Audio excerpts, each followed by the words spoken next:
ہائے، فارس بریرہ کے قریب پہنچ کر بولا۔ ہیلو، بریرہ نے جواب دیا۔ کیسی ہیں آپ؟ فارس بریرہ کو جی بھر کر دیکھتا ہوا بولا۔ بالکل ٹھیک۔ بریرہ نے صرف مسکرانے پر ہی اکتفا کیا۔ کچھ دیر کی خاموشی کے بعد فارس نے بات کا آغاز کرنا چاہا۔ بہت پیاری لگ رہی ہیں آپ۔ شکریہ، بریرہ مسکرا کر شکریہ بولی۔ مشک کو نیچے اترتا دیکھ کر بریرہ فارس سے ایکسکیوز کرتی اس کی طرف لپکی۔ صاف ہو گیا مشک، بریرہ اس کی ڈریس کو دیکھتی ہوئی بولی۔ ہاں صاف ہو گیا ہے، مشک مسکراتی ہوئی بولی۔ چلو میں تمہیں اپنی موم ڈیڈ سے ملواؤں، بریرہ اس کا ہاتھ پکڑتے ہوئے بولی۔ موم؟ بریرہ مریم بیگم کو بلا لائی۔ ہاں بیٹا، مریم بیگم مڑتے ہوئے بولی۔ ان سے ملیے، یہ سب میری فرینڈز ہیں۔ یہ عریشہ، سمرہ، زارا اور یہ مرش۔ بریرہ مرش کی طرف انگلی سے اشارہ کیا۔ ہیلو بیٹا، کیسی ہیں آپ سب؟ مریم بیگم بہت اتفاق سے ان سب سے ملی۔ مریم بیگم کو یہ لڑکیاں کافی پسند آئی تھیں۔ اب چلو تمہیں میں اپنے ہینڈسم بھائی سے ملواتی ہوں۔ بریرہ ان لوگوں کو آہل کے پاس لے گئی۔ آہل کی نشست پیچھے کی اور تھی۔ بھائی، بریرہ نے آہل کو پکارا۔ ہاں، آہل جیسے ہی پیچھے مڑا، مرش کی آنکھیں پھٹی کی پھٹی رہ گئیں۔ مجھے کسی سے ملوانا ہے آپ کو۔ کس سے؟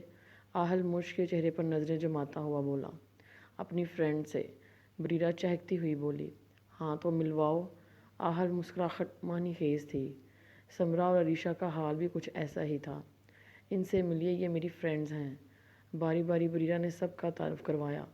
آہل نے صرف ان لوگوں سے ہیلو پر ہی کام چلایا۔ یہ ہے مرش، یہ ہے میرے پیارے سے بھائی آہل شاہ افندی۔ ہائے، آہل نے اپنا ہاتھ مرش کی طرف بڑھایا۔ مرش ایک بار آہل کا چہرہ ایک بار اس کے ہاتھ کو دیکھ رہی تھی۔ نہ چاہتے ہوئے بھی مرش کو آہل کا ہاتھ تھامنا پڑا۔ Nice to meet you. Ahil کی مسکراہٹ مرش کو کنفیوز کر رہی تھی۔ مرش کا ہاتھ ابھی بھی آہل کے ہاتھوں میں تھا۔ مرش دھیرے دھیرے بہت کوششوں کے بعد ہاتھ چھڑانے میں کامیاب ہو گئی تھی۔ تو یہ ہے مرش، ہم تو پہلے بھی مل چکے ہیں، آہل مرش کی گھبراہٹ سے محظوظ ہوتا ہوا بولا۔ اچھا، کب ملے ہیں آپ دونوں؟ بریرہ حیران ہوتی ہوئی بولی۔ یہ تو تمہیں مرش ہی بتائیں گی، آہل مرش کے نام پر زور دیتا ہوا بولا۔ نہیں، مجھے یاد نہیں، مرش جلدی سے بولی۔ جب یاد آ جائے تو بتا دینا میری بہن کو، نیند نہیں آئے گی، آہل مسکراتے ہوئے بولا۔ ایکسکیوز می، آہل ایکسکیوز کرتا وہاں سے ہٹ گیا۔ مرش کی اٹکی سانس بحال ہوئی اور دل ہی دل میں شکر کیا۔ پوری پارٹی میں آہل کی گرتی نظریں مرش کو چہرے کو ڈھونڈ رہی تھیں۔ مرش آہل کی نظروں سے بچنے کے لیے کارنر کی سائیڈ میں چھپنے کی کوشش کرنے لگی۔ تمہیں کیا لگتا ہے اس طرح چھپنے سے تم بچ جاؤ گی؟ آہل نہ جانے مرش کے پاس آدم کا۔ تم ایک گھٹیا انسان ہو، چلے جاؤ یہاں سے، مرش دانت پر دانت سختی سے جماتی ہوئی بولی۔ تعریف کا شکریہ میڈم۔ مرش میڈم؟ آہل غصے سے مرش پر ایک نظر ڈالتا ہوا ہٹ گیا۔ مرش کو سانس لینا مشکل ہو رہا تھا۔ وہ تو اس وقت کو کوس رہی تھی جب اس نے یہاں آنے کا فیصلہ کیا تھا۔ اللہ اللہ کر کے پارٹی ختم ہوئی۔ بریرہ اب ہم چلتے ہیں، ٹائم بھی کافی ہو گیا ہے۔ سمرہ ریسٹ واچ پر نظریں ڈالے ہوئے بولی۔ ہاں ٹائم کافی ہو گیا ہے، اب ہمیں چلنا چاہیے۔ مرش کی الگ بے چینی تھی گھر جانے کی۔ اچھا ٹھیک ہے، میں ڈرائیور سے کہتی ہوں تم لوگوں کو ڈراپ کر دیں۔ بریرہ مرش کا چہرہ دیکھتے ہوئے بولی۔ نہیں، اس کی ضرورت نہیں ہے، ہماری گاڑی باہر آ گئی ہے، ہم لوگ چلے جائیں گے۔ عریشہ باہر کی طرف اشارہ کرتے ہوئے بولی۔ چلو ٹھیک ہے، خدا حافظ، پہنچ کے مجھے کال کرنا۔ بریرہ ایک ایک کر کے سب سے گلے ملتے ہوئے بولی۔ خدا حافظ۔ مرش خدا حافظ کہہ کر لمبے لمبے ڈگ بھرتے ہوئے باہر آئی۔ اسے گھر پہنچنے کی کچھ زیادہ ہی جلدی تھی۔ زارا، سمرہ اور عریشہ ابھی باہر نہیں آئی تھیں۔ ابھی ان کی سلام دعا کی رسم ہو رہی تھی۔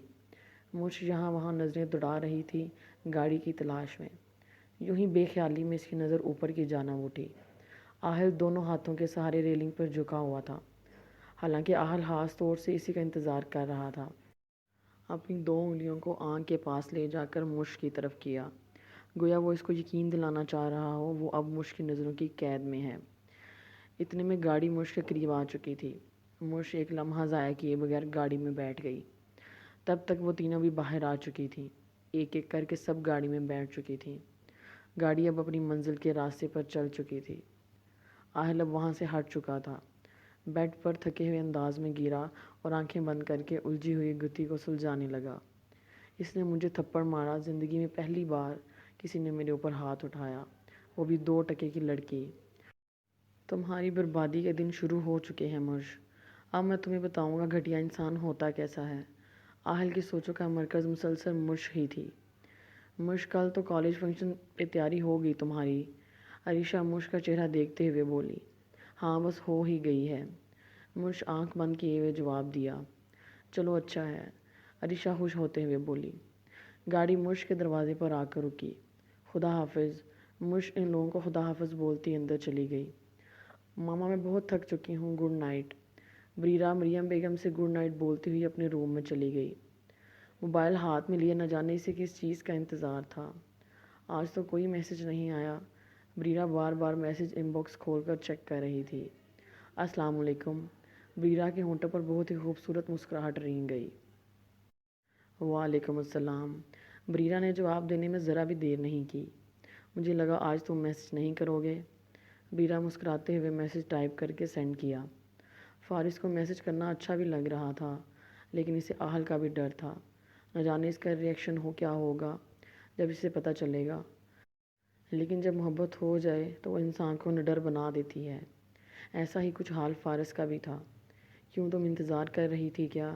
نہیں تو میں نے تو یوں ہی کہہ دیا۔ تم خوش فہمیاں کم پالا کرو۔ بریرہ مذاق اڑاتے ہوئے میسج سینڈ کیا۔ میرے خیال سے تم اپنے بھائی سے کہنے والی تھی مجھے۔ تو کیا بنا اس مسئلے کا؟ فارس کے انگ انگ سے خوشی پھوٹ رہی تھی۔ شکر کرو تم میں نے نہیں کہا۔ دیکھو میں تمہاری بھلائی کے بارے میں سوچ رہی ہوں۔ میرے بھائی کو پتہ چل گیا نا تو وہ تمہاری جان لے لیں گے۔ بریرہ کو اس کی پرواہ تھی، اس لیے وہ خود آہل سے نہیں کہہ پا رہی تھی۔ کہیں مجھ سے محبت تو نہیں ہو گئی جو میری بھلائی کے بارے میں سوچا جانے لگا؟ ایسا کچھ بھی نہیں ہے۔ بریرہ اس سوال پر صاف مکر گئی۔ میں تمہاری آواز سننا چاہتی ہوں۔ بریرہ کو اب اس کی آواز سننے کی بے چینی تھی۔ اگر تو میری آواز کے صحن میں گم ہو گئی تو؟ فارس کا ارادہ ابھی بھی بریرہ کو تنگ کرنا تھا۔ وہ تو سننے کے بعد پتہ چلے گا۔ بریرہ غصے والا ایموجی سینڈ کیا۔ ٹھیک ہے، جیسے تمہاری مرضی۔ فارس مسکراتا ہوا کال کرنے لگا۔ موبائل کی پہلی ہی رنگ پر بریرہ نے کال پک کر لی۔ کچھ بولو گے تو میں تمہاری آواز کے صحن میں گم ہوں گی نا؟ بریرہ چڑھتے ہوئے بولی۔ میری آواز اتنی خوبصورت نہیں ہے تم کھو جاؤ گی۔ میں تمہیں دیکھنا چاہتی ہوں۔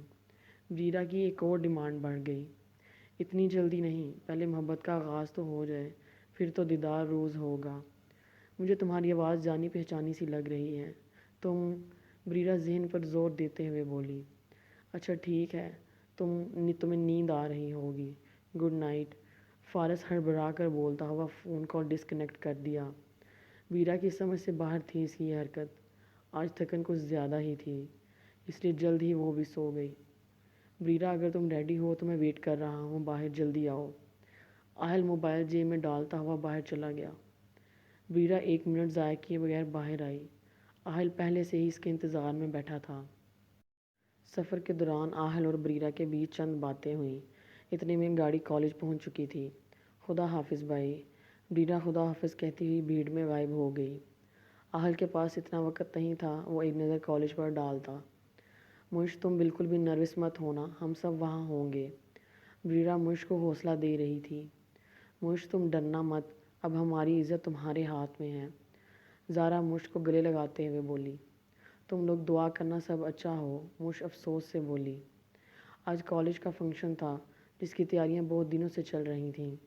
سب لوگوں نے زبردستی مرش کو بھی حصہ لینے پر مجبور کر دیا تھا۔ مرش صرف ان لوگوں کا دل رکھنے کے لیے تیار ہو گئی تھی۔ ہیلو، آہل اپنی روب والی آواز کے ساتھ بولا۔ جی سر، مسٹر شاکر گھبراتے ہوئے بولے۔ آہل شاہ افندی بات کر رہا ہوں، آہل نے اپنا تعارف کروایا۔ جی جی سر بولیں۔ مسٹر شاکر کا گھبراہٹ سے برا حال تھا۔ مرش نام تو سنا ہوگا آپ نے؟ آہل نے اپنے مقصد کا بیان کچھ اس طرح سے کیا۔ مرش نامی لڑکی کا بائیو ڈاٹا مجھے چاہیے A to Z۔ سر میں ابھی 10 منٹ کے اندر آپ کو ای میل کرتا ہوں۔ مسٹر شاکر کی سمجھ سے باہر تھا، آخر مرش کا بائیو ڈاٹا کیوں چاہیے؟ لیکن یہاں سوال کرنے کی کس کی ہمت تھی؟ 10 منٹ نہیں 5 منٹ کے اندر بھیجو۔ کالج کیسا جا رہا ہے؟ آہل نہ جانے کیوں آج کالج کے بارے میں پوچھ بیٹھا تھا۔ سر کالج تو بہت اچھا جا رہا ہے اور آج فنکشن بھی ہے، لیکن آپ تو آئیں گے نہیں، اس لیے آپ کو علم نہیں ہوگا۔ مسٹر شاکر ایک ہی سانس میں اپنی بات ختم کر کے جواب کا انتظار کرنے لگے۔ فنکشن؟ جی آج فنکشن ہے۔ مسٹر شاکر نے ایک بار اپنی بات پھر سے دہرائی۔ کیوں نہیں، میں ضرور آؤں گا۔ آہل ہونٹوں پر ایک ایسی مسکراہٹ تھی جیسے شکار اپنے شکاری کو قید کرنے چاہ رہا ہو۔ آہل اپنی بات ختم کر کے کال ڈسکنیکٹ کر گیا۔ فارس آج ہمیں فنکشن میں جانا ہے، تو ساتھ چلے گا؟ آہل آفس کا دروازہ کھول کر اندر آتے ہوئے پوچھا۔ واٹ؟ تو فنکشن میں جائے گا؟ مطلب کہ آہل شاہ افندی فنکشن میں جائے گا؟ سچ کہہ رہا ہے تو؟ فارس کو آہل کی کہی ہوئی بات پر یقین نہیں آیا۔ ہاں جا رہا ہوں، اس میں کوئی حیران ہونے والی بات نہیں ہے، ابھی کچھ دیر میں نکل رہا ہوں۔ اتنے میں آہل کے موبائل پر مشک کا پورا بایو ڈاٹا چمک رہا تھا، لیکن ابھی اس کے لیے سب سے ضروری کالج پہنچنا تھا تاکہ جانے مشک کا دیدار ہو سکے۔ مش واو، بہت ہی زیادہ پیاری لگ رہی ہو۔ عریشہ مش کے خوبصورت چہرے کو سہراتے ہوئے بولی۔ پورا اسٹاف تیار تھا آہل شاہ افندی کا استقبال کرنے کے لیے۔ لڑکوں لڑکیوں کا ہجوم ایک ایک گروپ کی ٹولی میں اکٹھا تھا۔ فارس ٹائم ہو گیا ہے، اب چلو، آہل چیئر سے اٹھتے ہوئے بولا۔ کیا تو سیریس ہے؟ فارس کو اب بھی یقین نہیں آ رہا تھا۔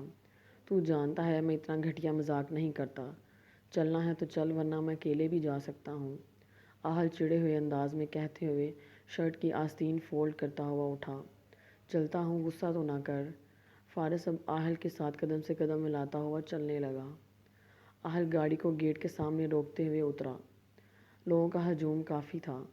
آہل نے پہلے سے ہی 2 گارڈ کا بندوبست کیا تھا جو پہلے سے ہی وہاں پر موجود تھے۔ آہل اور فارس کو دیکھتے ہی وہ ان کے پیچھے آ کھڑے ہوئے۔ یہ تو آہل شاہ افندی ہے، میں تو اس کی بہت بڑی فین ہوں، قریب سے ایک لڑکی کی آواز آئی۔ ایسے کمنٹس ہزاروں لوگوں نے کیے، لیکن آہل شاہ افندی کا مقصد ہی کچھ اور تھا۔ اس کے دماغ میں جو اس وقت چل رہا تھا اس کے فرشتوں کو بھی خبر نہیں تھی۔ فنکشن اپنے زور و شور پر تھا۔ آہل اور فارس ہر ایک کو آگے آگے لائن میں لگا ہوا تھا۔ آہل جہاں پر جب سے آیا تھا مسلسل موبائل میں بزی تھا، اس کا تو مقصد ہی کچھ اور تھا۔ آہل کی نگاہیں مسلسل مش کی تلاش کر رہی تھیں، جیسے مش اس کے آس پاس ہی ہو۔ مش نے کچھ خاص نہیں لیا تھا، ابھی وہ اندر اپنی لائنز تیار کر رہی تھی اور وہ پانچیں بھی مش کو تسلی دینے میں مگن تھیں۔ مش، ہمارے لیے یہ بہت اہم موقع ہے، تمہیں ڈرنا بالکل نہیں ہے۔ سمرا نے بھی تسلی دیتے ہوئے کوئی کسر نہیں چھوڑی۔ آہل، اگر تجھے یہی کام کرنا تھا تو کس خوشی میں آیا ہے؟ فارس موبائل کی طرف اشارہ کرتے ہوئے بولا۔ میرا یہاں آنے کا مقصد دوسرا ہے، تھوڑا انتظار کر، پتہ چل جائے گا۔ مش کا نام پکارا جا چکا تھا۔ آہل مسلسل چلتی انگلیوں کو بریک لگ گیا۔ میرا کام تو اور آسان ہو گیا۔ ایک ایسا اتفاق تھا جس کو نہ تو مش نے سوچا تھا اور نہ ہی آہل شاہ افندی نے۔ مش ہی بہت ہی کانفیڈنس سے ہولے ہولے قدم بڑھاتی ہوئی اسٹیج پر تشریف لائی۔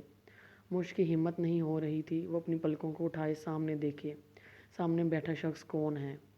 آہل کی ایک ٹک مش کو دیکھا جا رہا تھا، گویا اس کو کوئی خزانہ مل گیا ہو۔ شاید اسے ہی اتفاق کہتے ہیں۔